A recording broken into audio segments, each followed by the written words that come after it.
আমার ননদের যা বললো তোমার মা খুবই ভালো মানুষ। এদিকে আমিও চিন্তায় পড়ে গেলাম, কারণ আমারও বিয়ের প্রায় 7 মাস হয়ে গেছে, কিন্তু এখনো কোনো বাচ্চা কাচ্চা হচ্ছিল না। তখন আমার ননদের যা বললো, তুমি এক কাজ করতে পারো, তুমি তোমার মায়ের কাছ থেকে পরামর্শ নিতে পারো। তোমার যদি বাচ্চা না হয় তাহলে কিন্তু ওই বাড়ির লোকেরা তোমাকে একদমই ক্ষমা করবে না। আমার মতো তুমি এই ভুল করো না। আমি তো এই বাড়িরই সদস্য, তারপরও এই বাড়ির লোকজন আমাকে নিয়ে কত কথা বলে, আর তুমি তো পরের বাড়ির মেয়ে। তোমার যদি বাচ্চা না হয় তাহলে তোমাকে নিচে কত কথা বলবে তোমার শ্বশুর বাড়ির লোকজন। এদিকে আমার শাশুড়ি আমাকে বলতে লাগলো, বিয়ের তো প্রায় 7 মাস হয়ে গেল, এতদিনে তো আমাদের একটা খুশির খবর পাওয়ার কথা ছিল।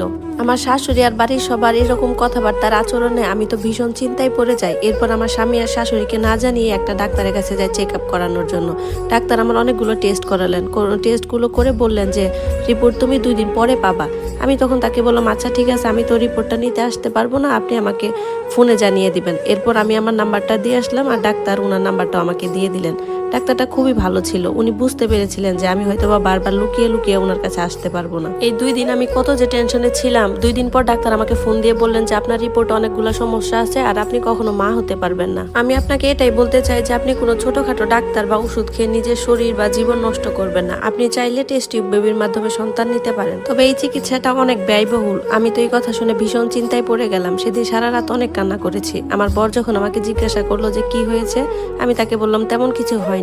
এর কয়েকদিন পর আমার গ্রাম থেকে একটা মেয়ে আমার কাছে আসলো, এসে আমাকে বলতেছে, আমি তো তোমার মায়ের থেকে চিকিৎসা নিয়েছিলাম, এর জন্য আমার এখন দুইটা বাচ্চা। তোমার মাকে অনেক অনেক ধন্যবাদ, আর তোমাকেও অনেক ধন্যবাদ। আমি এখন অনেক খুশি। আমার মায়ের প্রশংসা করতে করতে বললেন, ভগবান তোমার মায়ের হাতে জাদু দিয়ে দিচ্ছেন, কারণ উনি যারই চিকিৎসা করেন সেই মা হতে পারে। ওই মহিলার কথা শুনে আমি ভীষণ শান্তি পেলাম, আর মনে মনে খুব খুশি লাগতেছিল। উনি আরো বললেন যে উনার নাকি 10 বছর কোনো বাচ্চা হয়নি। এরপর যখনই আমার মায়ের কাছ থেকে চিকিৎসা নিছে, তারপর থেকে উনার বাচ্চা হয়েছে। সে যখন এই কথাগুলো বললো, আমি তো অবাক হয়ে গেলাম। আমি তাকে বললাম, আচ্ছা চিকিৎসাটা কিভাবে হয় তুমি কি জানো? তখন সে আমাকে বলল, কেন তুমি জানো না? আমি বললাম, না আমি তো জানি না।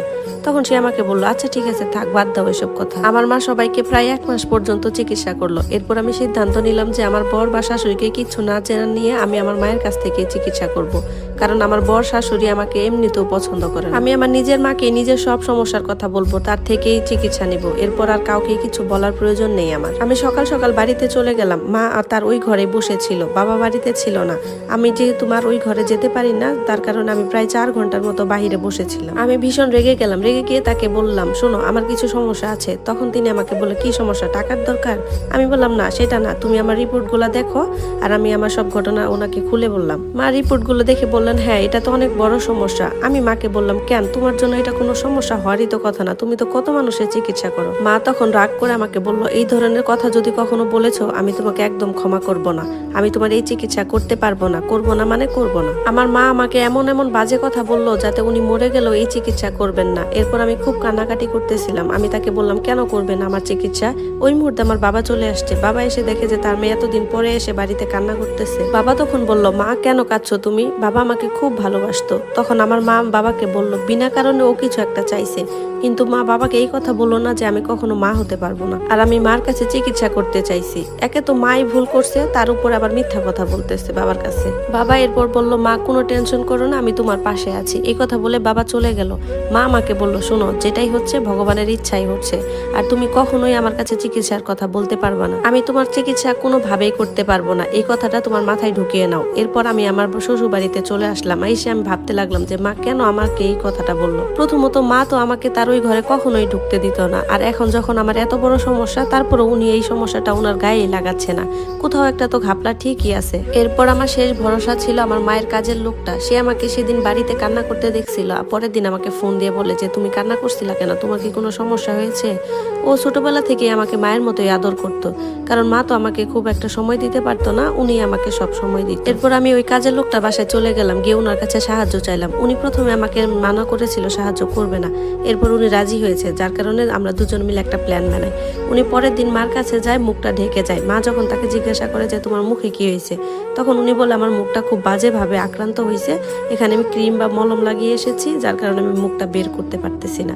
তারপর উনি চলে এসে আমাকে বলতেছে, বলতেছে ঠিক আছে, কালকে তুমি আমার মতো সেজে যাবা, তোমার মুখটা ঢেকে রাখবা, আর যদি কিছু জিজ্ঞাসা করে তুমি হ্যাঁ বা না মাথা নাড়াবা, অন্য কোনো কিছু কথা বলার দরকার নেই। তুমি সেখানে গেলেই তোমার সব প্রশ্নের উত্তর পেয়ে যাবা শোনা। আমিও তার কথায় রাজি হয়ে গেলাম। আমি তাকে বললাম পরের দিন যে আমার তো খুব ভয় হচ্ছে। তখন তিনি বললেন ভয় পাওয়ার কিছু নেই, তোমাকে এই কষ্টটুকু করতেই হবে, তাহলেই তুমি সবকিছু জানতে পারবা। আর এমনিতেও আজকে তেমন কোনো রুগী নেই, শুধু একটা রুগী আছে, ওনার অ্যাপয়েন্টমেন্ট আছে, তুমি আজকে সব প্রশ্নের উত্তর তুমি পেয়ে যাবে। আর তোমার মা যখন সবকিছু জানতে পেরে যাবে আমার ব্যাপারে, তখন তাকে বলে দিও যে আমি পুরোপুরি ওনার এই কাজ ছেড়ে দিয়ে চলে গেলাম, এখন আর আমার এই কাজের কোনো দরকার নেই। এই কাজে হয়তো অনেক পয়সা কামাই করা যায়, কিন্তু অনেক সমস্যাও হয়। পরের দিন আমি মুখ বেঁধে ওই কাজের লোকের মতো বেশ নিয়ে মার ওখানে চলে গেলাম। মা কোনো কথাই বললো না। আমি ঘরটাকে পুরোপুরি চুপি চুপি দেখতে লাগলাম। সেখানে অনেকগুলো মেশিন ছিল, কিন্তু বাবা তো আমাকে বলেছিল যে সেখানে নাকি শুধু একটা বিছানা আর টেবিল ছাড়া কিছুই নেই। এরই মধ্যে একটা মহিলা পেশেন্ট আসলো। মহিলাটি হাতে করে একটা রিপোর্ট নিয়ে আসছিল। তখন মা আমার দিকে এগিয়ে দিয়ে বললো ওনাকে দেখাও। তখন সেখানে রিপোর্টটা দেখলাম, লেখা ছিল যে উনিও কখনো মা হতে পারবে না, উনি শুধুমাত্র টেস্ট টিউব বেবির মাধ্যমে বাচ্চা জন্ম দিতে পারবে। মনে মনে এটাই ভাবলাম যে মা এই সমস্ত চিকিৎসা কিভাবে করে, মা তো ডাক্তার নয়। এরপর দেখি মা মহিলাকে বলতেছে তুমি কি এই সমস্ত কিছু নিজের ইচ্ছায় করতে চাও? তখন মহিলাটি বলল আমি আমার শ্বশুরবাড়ির লোকের টিটকারি আর শুনতে পারবো না। আমি জানি যে এই বাচ্চাটার বাবা আমার স্বামী হবে না, তারপরও যখন বাচ্চাটা হয়ে যাবে তখন সবাই বুঝে নিবে যে এটা হয়তো বা আমার স্বামীরই বাচ্চা। আমি যে বন্ধা এটা আমাকে আর শুনতে হবে না। এটা শুনতে শুনতে আমি পাগল হয়ে যাচ্ছি।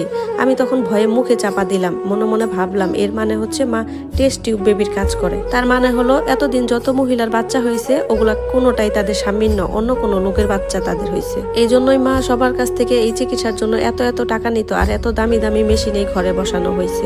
আর অবাক করা বিষয় কি, সব মহিলারা নিজেরাই রাজি হয়ে যেত। আসলে এটা একটা ছোট গ্রাম, এখানে সবাই তো ওইভাবে এত কিছু জানে না। আর যে মহিলারা বাজা তারা তো অনেক কথা শুনতে হয়, যার কারণে এত অত্যাচার সহ্য করতে না পেরে তারা হয়তো বা এই কাজে রাজি হয়ে যায়। মহিলাটি চলে যাওয়ার পর আমি যখন আমার মুখ খুললাম, আমাকে দেখে মা বিরক্ত হয়ে গেল আর রেগে গেল। রেগে গিয়ে বলল এই জন্যই আমি তোমার চিকিৎসা করতে চাইনি, কারণ সে চায় না যে আমি আমার বরের ছাড়া অন্য কারো বাচ্চার জন্ম দেই। কিন্তু মা যে কাজটা করতেছিল সেটা তো ভুল ছিল। আমি মাকে অনেক কথা শোনালাম, শুনিয়ে বললাম তুমি যেটা করছো অনেক বড় ভুল করছো, তুমি মানুষকে ঠকাচ্ছ।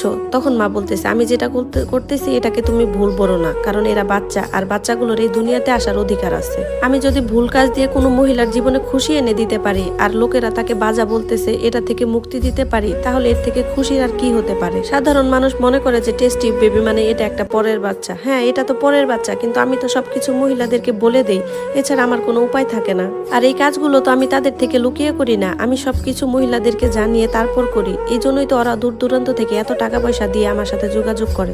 আর আমি এইসব কাজ তোমার সাথে কোনোভাবেই করতে পারবো না। তখন আমি মাকে বলি আমি জানি না যে তুমি ঠিক করছো না ভুল করছো, কিন্তু তোমার কাজের লোক সে কখনোই আর তোমার এখানে চাকরি করবে না, সে চাকরি ছেড়ে চলে গেছে। আমাকে কথাটা বলতে বলছিল তাই বলে দিয়ে গেলাম। এরপর আমার শ্বশুর বাড়িতে চলে আসি। এসে সব ব্যাপার আমার কাছে অদ্ভুত লাগছিল যে সাধারণ মানুষের জন্য মা কিন্তু নিজের প্রাণের ঝুঁকি নিচ্ছিল। কারণ মায়ের এই কাজের ব্যাপারে যদি কেউ জেনে যেত তাহলে তো সবাই রাগ করে তার উপর প্রতিশোধ নিত। তখন আমার মা কি করতো, এর 1 বছর পরে শুনলাম মা কাজটা ছেড়ে দিছে। হয়তোবা তার কাজের লোকটা যে আসে না, তার কারণে একা একা হয়তো সামলাতে পারেনি, এই জন্য উনি কাজটা ছেড়ে দিছিল। সে যেহেতু এই কাজটা ছেড়ে দিয়েছিল, যার কারণে আমি আর এই কথাটা কাউকে বলিনি, এমনকি আমার বাবাকেও কখনোই কিছু বলিনি।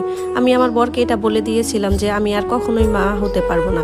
এটা শুনে আমার বর একদম চুপ হয়ে গিয়েছিল। সে বলল ঠিক আছে, যা হওয়ার হবে সেটা পরে দেখা যাবে। এরপর আমাদের বিয়ের 4 বছর হয়ে যায়, কিন্তু আমার কোনো বাচ্চা হয়নি। আমি ঈশ্বরের কাছে প্রার্থনা করি, কারণ ঈশ্বর চাইলেই একদিন না একদিন ঠিক আমার বাচ্চা হবে। আমি সেই আশাতে এখনো বসে আছি। ঈশ্বর চাইলে আমি অবশ্যই একদিন মা হব। আপনারা সবাই দোয়া করবেন। সবাইকে ধন্যবাদ এতক্ষণ এই গল্পটি শোনার জন্য। আপনারা যদি চান তাহলে এরকম সুন্দর সুন্দর গল্প আরো আমি বেশি বেশি করে আপলোড করব। সবাই লাইক কমেন্টস করে পাশে থাকবেন। ধন্যবাদ।